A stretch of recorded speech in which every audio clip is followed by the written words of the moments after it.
యోహాను శుభవార్త 9వ అధ్యాయం 3వ వచనం. అందుకు యేసు మీరు గాని వీరి తల్లిదండ్రులు గాని పాపము చేయలేదు.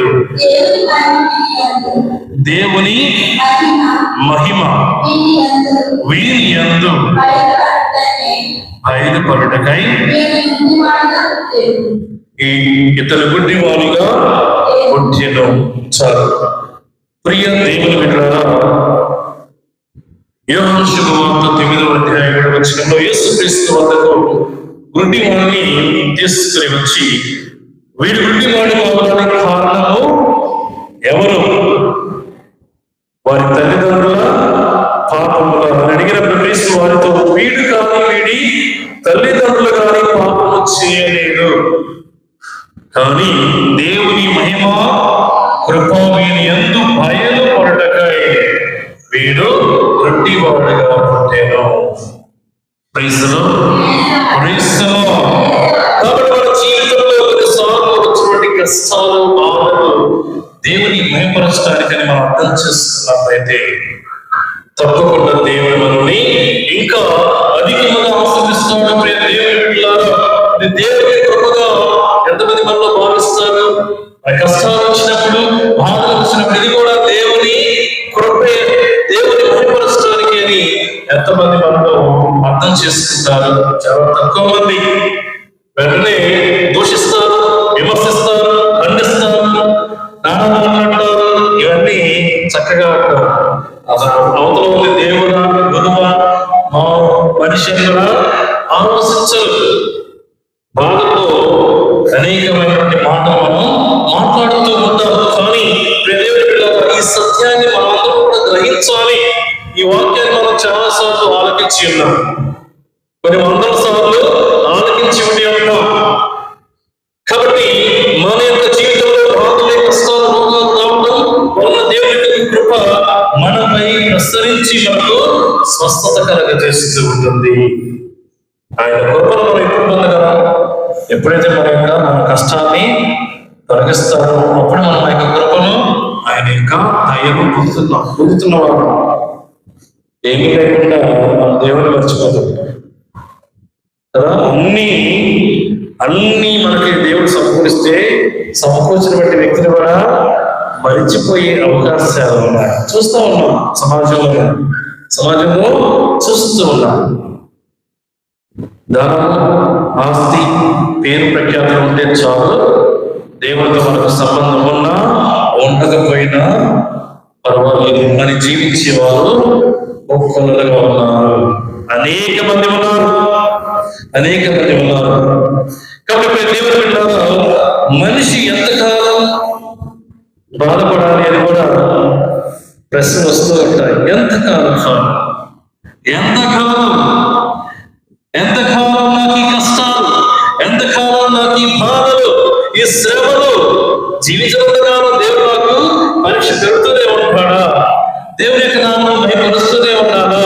ఈ విధముగా అని ప్రశ్నించేవారు కూడా ఉంటారు. ప్రియ దేవుని బిడ్డలారా, 1 పేతురు 5వ అధ్యాయం 10వ వచనంలో మనం చూసినట్లయితే, మీరు కొంతకాలం బాధలు పొందిన తరువాత ఆయనే స్వయంగా మేము తీర్చిదిద్దను, మీకు పటిష్టతను, బలమును అనుగ్రహించును. Praise the lord.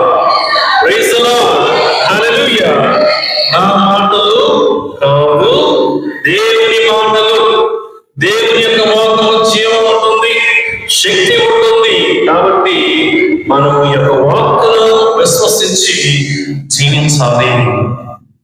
ఈ బాధలు అనేవి కొంతకాలము మాత్రమే, జీవితాంతం ఉండవు.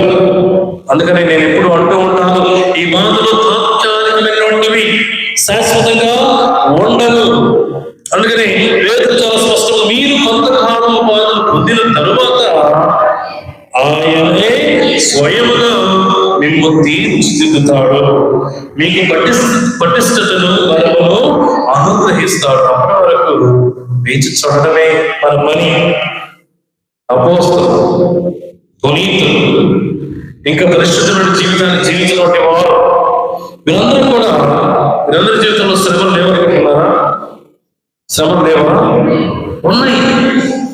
ఈరోజు మనం పునీతులుగా గుర్తిస్తున్నటువంటి వ్యక్తుల జీవితాన్ని మనం చూస్తున్నట్లయితే అందరి జీవితాలు ఏ వ్యక్తి కూడా శ్రమలు లేకుండా వారి యొక్క జీవితాన్ని కొనసాగించలేదు. అందరి జీవితాల్లో శ్రమలు ఉన్నాయి. ఎందుకంటే క్రీస్తు ఆనాడే చెప్పి ఉన్నాడు, నా నామము నిమిత్తము మీ అందరినీ కూడా చిత్రహింసలు పెడతారు, మిమ్మల్ని అధికారులకు ఈడ్చుకెళ్తారు, అవమానిస్తారు, హేళన చేస్తారు. అయినప్పటికీ కూడా చివరి వరకు ఎవరైతే నా పక్షమున నిలబడతారో వారికి నిత్య జీవం అనేటువంటి బహుమతి నేను అందిస్తాను. Praise the lord, praise the lord, హల్లెలూయా. కాబట్టి దేవుని బిడ్డలారా, మనము దేవుని యొక్క నామములో ఒకవేళ శ్రమలు వచ్చినట్లయితే వాటిని సంతోషంగా స్వీకరించండి, ఆనందంగా స్వీకరించండి. ఎందుకంటే మనకి శాశ్వతతో ఉన్నటువంటి ఆనందము, సంతోషము మన కోసం ఎదురు చూస్తున్నది. ఎక్కడ? స్వర్గములో, పరలోకములో. మనందరం కూడా భాగస్వాములైనప్పుడు దూతలతో పాటు, పునీతుల బృందములతో పాటు మనందరము కూడా ఆ దేవాది దేవుని స్తుతిస్తాము, ఆరాధిస్తాము, స్తోత్ర గీతలతో ఆయన పొగుడుతూ ఉంటాము. ఆ స్థాయికి వెళ్ళాలంటే ఈ స్థితిలో, ఈ సమయంలో మనము కొన్ని శ్రమలకు గురి కావడం తథ్యం. కాబట్టి మనందరము కూడా ఈ యొక్క సత్యాలను మనము జ్ఞాపకం చేసుకుని జీవించినట్లయితే మనము కృంగిపోము, బాధపడము. ఓకే, నా యొక్క ఆధ్యాత్మిక జీవితంలో ఇవి కూడా ఒక భాగమే అన్నట్టుగా మన యొక్క జీవితాన్ని మలుచుకుంటాం. నేను నా జీవితాన్ని మీకు ఉదాహరణగా చెప్పాను. పునీతుల జీవితాన్ని చూసిన మీరు మీ జీవితాన్ని కూడా తిరిగి చూసినట్లయితే దేవుడు కొంతకాలం శ్రమనిచ్చినప్పటికీ కూడా కొంతకాలం మిమ్మల్ని దీవిస్తున్నాడు, ఆస్వాదిస్తున్నాడు. కాబట్టి మీరు ఆ నమ్మకంతోనే ముందుకు సాగిపోవాలి. ప్రియ దేవుని బిడ్డలారా, మనము యోగు అని వృత్తాంతం గుర్తు చేసుకున్నాం. ఆయననే మన యొక్క జీవితాన్ని మార్చుకోవాలి. దేవుడు ఇచ్చాడు, దేవుడు తీసుకున్నాడు. ఆయన నామమునకు స్తుతి కలుగునుగాక. Praise the lord. ఇచ్చినప్పుడు మనం సంతోషంగా ఉండాలి, తీసుకునేటప్పుడు కూడా, ఇచ్చినప్పుడు కూడా సంతోషంగానే ఉండాలి. గొప్ప గుణపాఠం అందరికీ యోగు గారి జీవితం మనకి నేర్పిస్తూ ఉన్నది. ఇచ్చినప్పుడు సంతోషంగా ఉంటాం, దేవుడు తీసుకునేటప్పుడు కూడా అదే సంతోషంగా ఉండాలి.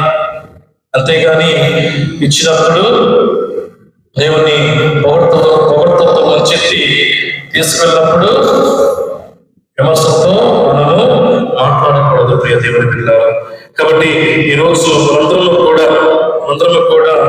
దేవుని పట్ల విశ్వాసం బలపడడానికి ప్రయత్నం చేద్దాం. ఎప్పుడు బలపడతామంటే ఆ వాక్యాన్ని మనం మరణించడం కూడా జ్ఞాపకం చేసుకోవాలి. చాలా సందర్భాల్లో ఏమవుతూ ఉంటుందంటే మనము విన్నటువంటి వాక్యాన్ని జ్ఞాపకం చేసుకోవాలి. అందువల్లనే మనం నిరుత్సాహానికి గురి అవుతూ ఉంటాం, బాధలకు గురి అవుతూ ఉంటాం, దేవుని యొక్క వాక్యాన్ని మర్చిపోయి జీవిస్తూ ఉంటాం. ఎందుకంటే ఈ యొక్క బైబిల్ గ్రంథంలో నీ ప్రతి సమస్యకి కూడా పరిష్కారం ఉన్నది. ప్రియ దేవుని బిడ్డ, నీ యొక్క జీవిత విధానం ఏ విధంగా ఉండాలో ఈ బైబిల్ గ్రంథం మనకి శ్రమిస్తూ ఉన్నది. కాకపోతే మనం ఏంటంటే ఈ లోకంలో చెప్పే వ్యక్తుల మాటలు మనము ఆలకిస్తాము, కానీ ఈ వాక్కును మనము పాటించము. ఎందుకంటే ఈ వాక్కును పాటించాలంటే ధైర్యం కావాలి, త్యాగం ఉండాలి, భక్తి శ్రద్ధలు ఉండాలి. ఎవరు చేస్తారు ఇవన్నీ? ఎవరు త్యాగం చేస్తారు?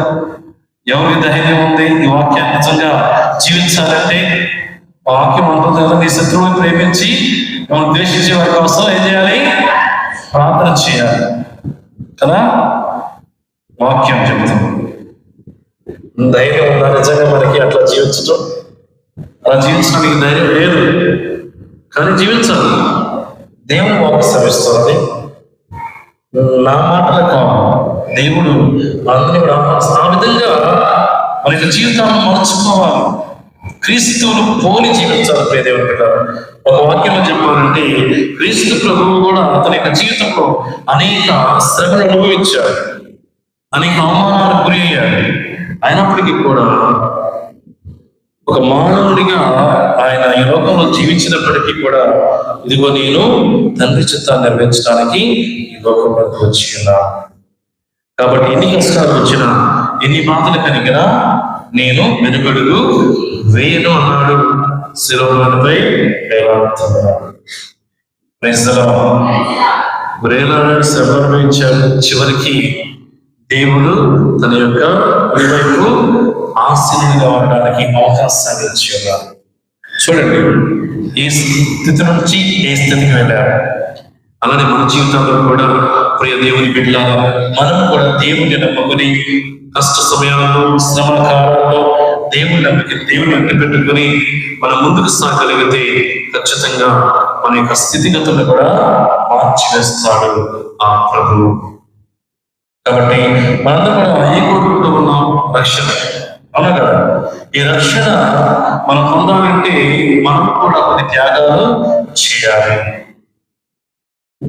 సుఖమైనటువంటి జీవితాన్ని పక్కన పెట్టి శ్రమతోటువంటి జీవితం వైపు అడుగులు వేయాలి. కొన్నిసార్లు తప్పదు. నీకు శాశ్వతమైనటువంటి ఆనందం కావాలంటే తప్పదు. తాత్కాలికమైన ఆనందం కావాలంటే ఈ లోకము ఆశలకు బానిసై జీవించు, నో ప్రాబ్లం. కానీ మనకేం కావాలి? శాశ్వతమైనటువంటి సంతోషము, ఆనందం కావాలి. అవునా కదా? అవును. వారి చేతులండి. చాలా మంది పండుగ ఇంకా ఎప్పుడు ఆపివేస్తారు. ఈ వాక్యం ఆలోచిస్తున్నారా? ఆలోచిస్తున్నారు. చెప్పండి. అలసిపోయిందా? చెప్పండి.